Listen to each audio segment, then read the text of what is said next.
ভাই একটু খান খান। কি ভাই কিছু কইবেন নাকি? কি কইবেন তাড়াতাড়ি কোন, সাইকেলে এমনি ব্রেক নাই।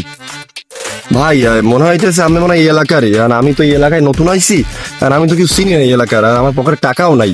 আমি মানি ব্যাগ থুয়ে আইছি ভাই, বুঝছেন? এখন যদি কিছু আমার 200 টাকা দিয়ে সাহায্য করতেন, আমি আপনার পরে দিয়ে দিতাম ভাই। না ভাই, কোনো টাকা পয়সা দেওয়া যাবে না। আমি ইউটিউবে দেখছি ভাই, টাকা পয়সা নিয়ে ভাই গাঁজা গাঁজা খায়, উল্টো পাল্টা করে, কোনো টাকা দেওয়া যাবে না ভাই। ভাই আমরা তো একটা বড় কথা ছিলাম, তো আপনি হয়তো বা বোঝেন নাই। ভাই এদিকে এসো।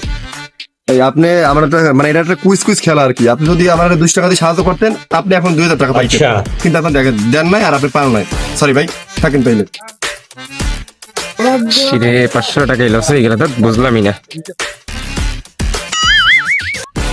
আল্লাহ কি বললো, এই জিনিসটাও বোঝে না যে দিলে কিছু পাইতে আনে। যাক, আমি একটা রিস্ক লই দিয়ে কি করা যায়। ভাই কোনো সমস্যা? ভাই কি কোনো সমস্যা আছে? দেখতেছি অনেকক্ষণ ধরে খালি এদিক ওদিক ঘুরতে আছেন। জি ভাই, আমি একটা সমস্যায় আছি ভাই। আমি এই এলাকায় নতুন তো তো এখন আমার 200 টাকা লাগে ভাই। আমি মানি ব্যাগ সব হারাইছি ভাই। এখন অনেকের কাছে চাইছি, কিন্তু কেউ দেয় নাই ভাই। ধর মেয়া 200-400 টাকার লাগে রাস্তাঘাটে মেয়া জিমান কত কানা খুঁড়ো কুত্তম উত্তর দিয়ে দি 200 টাকা নাম কারণ